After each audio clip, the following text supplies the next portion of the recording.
Hello everyone, judiciary by P W के platform पर आप सभी लोगों का स्वागत है। मेरे पीछे आप दो तस्वीरें देख रहे हैं और आप समझ चुके होंगे कि ये वो केसेस हैं जो कि काफी ज्यादा एंटिसिपेशन में थे। सभी लोग इंतजार कर रहे थे कि उमर खालिद को, शर्जील इमाम को बेल ग्रांट होने वाली है या नहीं होने वाली है। 2025 में भी इसका डिस्कशन कॉन्स्टेंटली चल रहा था, बेल डिनाई किया गया है, स्पेशली पिटिशन फाइल की गई है। पूरा क्या मामला है, क्या इसका बैकग्राउंड है, लीगल प्रिंसिपल्स क्या ले डाउन किए गए हैं बेल को डिनाई करते टाइम, इस सारी चीजों को हम डिस्कस करने वाले हैं।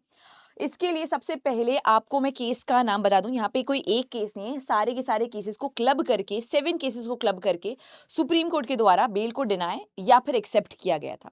यानी कि ऐसा कह सकते हैं कि हर एक केस को स्पेसिफिकली डील किया गया है। कुछ मामले हैं जो कि ज्यादा संगीन लगे, वहां पे बेल को डिनाई किया गया। कुछ मामले जहां पे लग रहा है कि इतना इन्वॉल्वमेंट नहीं समझ में आ रहा है या चीजें प्राइमा फेसी स्टैब्लिश नहीं हो पा रही है, तो वहां पे बेल को ग्रांट भी किया गया है। Umar Khalid versus state and city of Delhi, Gulfisha Fatima versus state, Sharjeel Imam versus state and city of Delhi. इसके अलावा बाकी के नाम भी आप देख सकते हैं। बेंच थी Arvind Kumar and justice N V Anjaria की। अगर हम लोग फैक्ट्स की बात करें, बैकग्राउंड्स की बात करें, तो स्पेशली पिटिशन फाइल की गई थी अगेंस्ट सितंबर 2 का जजमेंट। 2 सितंबर को बेल को डिनाई किया गया था। जितने भी यहाँ नाम मेंशन किए गए उन सभी की बेल को। और एक्चुअली मामला चल रहा है, अगर आप बात करो कि कब से, तो 2020 से ये मामला चल रहा है। सितंबर 2 2025 को डिनाई की गई बेल। 2020 से लेकर 25 में कोई बेल का बेनिफिट नहीं मिला है। क्यों नहीं मिला है, किस लिए नहीं मिला, उसके बारे में बात करेंगे, क्या रीजन है। यूएपीए जो लॉ है वो अपने आप में एक सिंपल लॉ नहीं, एक बहुत ही स्ट्रिंजेंट, बहुत ही ठोस कानून है, जहां पे बेल मिलना आसान बात नहीं है। अगर प्राइमा फेसी केस यानी कि केस फेस वैल्यू पे स्टैब्लिश कर रहा है आपके इन्वॉल्वमेंट को। तो खैर, पिटिशनर जो है वो स्टूडेंट थे, स्टूडेंट एक्टिविस्ट थे। और आपको याद होगा सीए 2020 में आया था, जहां पे सिटीजनशिप अमेंडमेंट एक्ट के बारे में बात की थी। उसके अगेंस्ट प्रोटेस्ट हो रहे थे काफी ज्यादा जोर, दिल्ली में तो मतलब बहुत ही ज्यादा ये प्रोटेस्ट का माहौल था। और इस प्रोटेस्ट में तकरीबन 53 लोगों की डेथ कॉज हुई है। इसके अलावा 100+ लोगों को सीरियस इंजरीज हुई है। मामूली इंजरीज तो भूल ही जाइए कितने लोगों को हुई है। तो ये ऐसा नजर आ रहा था दिल्ली पुलिस को, उसके बाद में सीबीआई को, कि एक लार्जर कॉन्स्पिरेसी है। मतलब यहाँ पे ये जो प्रोटेस्ट हुए हैं, ऐसे यूं ही नहीं हुए हैं, मतलब कि बस ऐसे लोग इकट्ठे हुए और डेथ हुई, इंजरीज हुई, इस तरह की चीज नहीं है। It is a pre planned thing. और ये प्री प्लानिंग में जो इन्वॉल्वमेंट है, उमर खालिद का नाम आता है, शर्जिल इमाम का नाम आता है, बाकी सारे लोगों का नाम भी, जिनका भी हमने नाम यहाँ पे देखा है, सबका नाम इन्वॉल्व होता है। इन सभी के ऊपर चार्जेस लगते हैं अनलॉफुल एक्टिविटीज प्रिवेंशन एक्ट के तहत। और ये जो लॉ है वो अपने आप में बहुत ही ज्यादा ठोस कानून है, जैसे कि मैंने कहा स्ट्रिंजेंट लॉ है। आईपीसी के प्रोविजंस भी अप्लाई होते हैं और यहाँ पे इसे लार्जर कॉन्स्पिरेसी का पार्ट बताया जाता है कि सीएए के लिए अगेंस्ट जब प्रोटेस्ट चल रहा है, तो कुछ ऐसे एविडेंसेस हैं कि इनके द्वारा व्हाट्सएप पे कॉन्स्पिरेसी रची जा रही है। कुछ जगहों पे लाठियां रखी गई है, जिससे कि जो लोग भी प्रोटेस्ट करने आ रहे हैं वो लाठी उठा सके। एक जगह पे सारे पत्थर के ढेर रखे हुए हैं, जिससे कि लोग आए जो प्रोटेस्ट करने के लिए, वो पत्थर से इस्तेमाल कर सके, किसी पे अटैक कर सके। कुल मिला के कम्युनल राइट्स हुए। और उसके बाद में 2020 फरवरी में हम देखते हैं कि तकरीबन 53 लोगों की डेथ भी हुई है। काफी सारे 100+ लोगों को सीरियस इंजरीज हुई है। उसके अलावा काफी सारे लोगों को इंजरीज भी हुई है। अपने आप में ये जो एक्ट है, ये यूएपीए के हिसाब से टेररिस्ट एक्टिविटी का एक्ट होता है। इन सभी के ऊपर चार्जेस फ्रेम किए गए। जैसे कि मैंने कहा, 2020 से लेकर 25 के बीच में कोई बेल का बेनिफिट नहीं मिला। 2 सितंबर को केस होता है बेल का डिसीजन के लिए, और सुप्रीम कोर्ट डिनाई कर देती है। उसके बाद में सोशल मीडिया की बात कर लें, मीडिया स्क्रूटिनी की बात कर लें, कॉन्स्टेंटली डिमांड हो रही थी कि उमर खालिद को, शर्जील इमाम को, बाकी के सारे जितने भी लोग यहाँ मौजूद हैं, उन्हें बेल ग्रांट होनी चाहिए। आर्टिकल 21 का क्या, हमारे जीने का अधिकार का क्या, बेल के अधिकार का क्या, इन सारी चीजों को लेकर डिस्कशन चल रहा था। और उसके बाद में स्पेशली पिटिशन फाइल की गई थी सितंबर 2 के जजमेंट को लेकर। और अभी जजमेंट आता है और यहाँ पे सुप्रीम कोर्ट ने उमर खालिद और शर्जील इमाम को बेल डिनाई कर दिया है। बाकी जितने भी नाम आप देख रहे थे उन सबको बेल ग्रांट किया गया। 5 लोगों को बेल ग्रांट की गई, क्योंकि सुप्रीम कोर्ट ने हर केस को स्पेसिफिकली पर्टिकुलरली डील किया है। इन दोनों का इन्वॉल्वमेंट सुप्रीम कोर्ट के हिसाब से प्राइमा फेसी स्टैब्लिश हो रहा है। वीडियो रिकॉर्डिंग्स की बात कर ले, व्हाट्सएप मैसेजेस की बात कर ले, प्राइमा फेसी नजर आ रहा है कि कुछ इन्वॉल्वमेंट है लार्जर कॉन्स्पिरेसी में। यहाँ पे बेल देना उचित नहीं होगा, पर बाकी 5 लोगों का इतना इन्वॉल्वमेंट स्ट्रांगली नजर नहीं आ रहा है।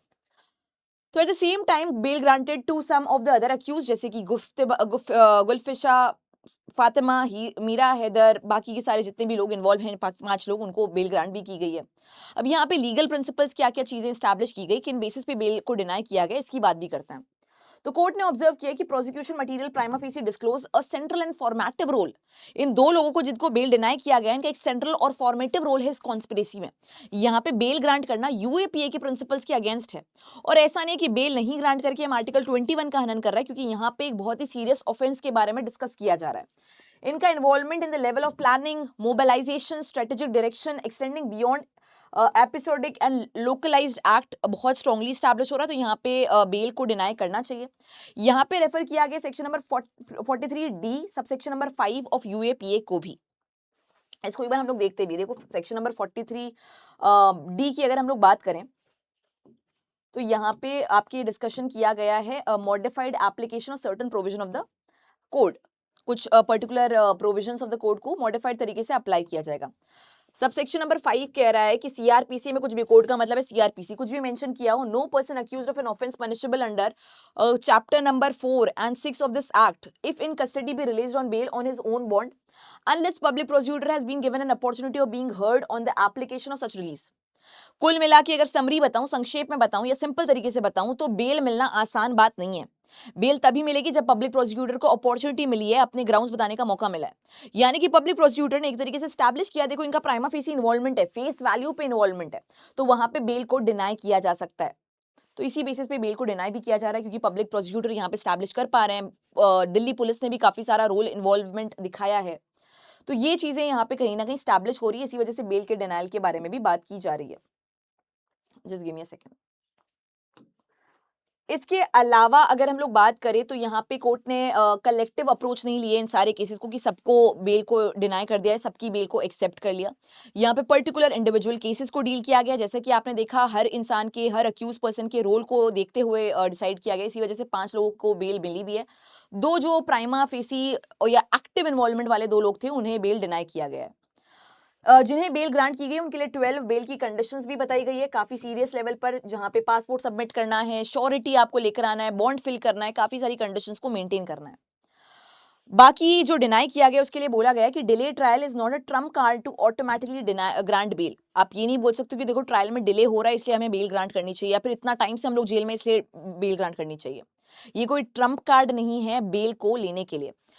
एक तरीके से ऐसा बोलें कि बेल यहाँ पे मिलना आपका इन्वॉल्वमेंट किस कसर का प्राइमा फेसी नजर आ रहा है उसके बेसिस पर है।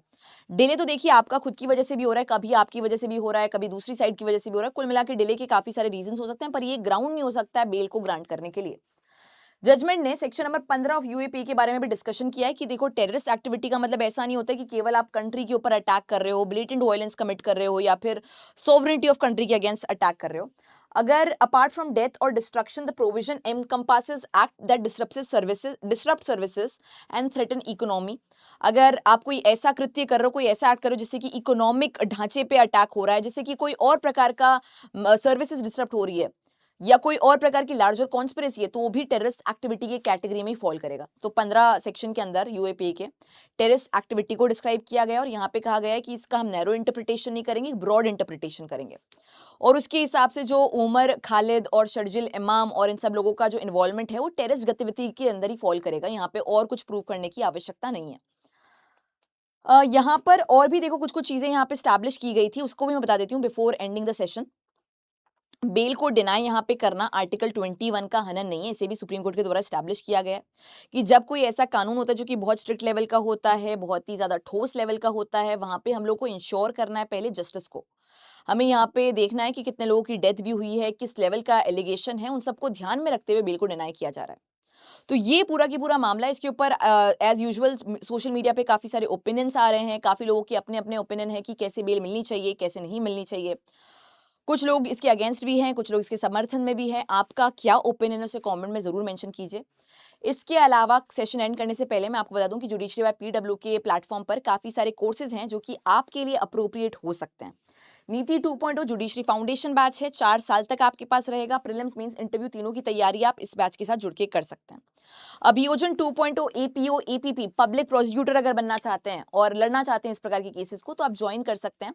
यहाँ पे भी फाउंडेशन लेवल की तैयारी होगी, 2 साल तक ये बैच आपके पास रहता है। प्राइस आप देख सकते हैं।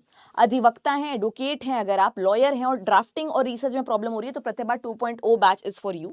सभी बैचेस का लिंक डिस्क्रिप्शन बॉक्स में दे रखा है, पीडब्ल्यू ऐप पे भी जाके आप सर्च कर सकते हैं। इसके अलावा दिए गए नंबर पे आप कॉल भी कर सकते हैं 08046809177 बैच डिटेल्स के लिए।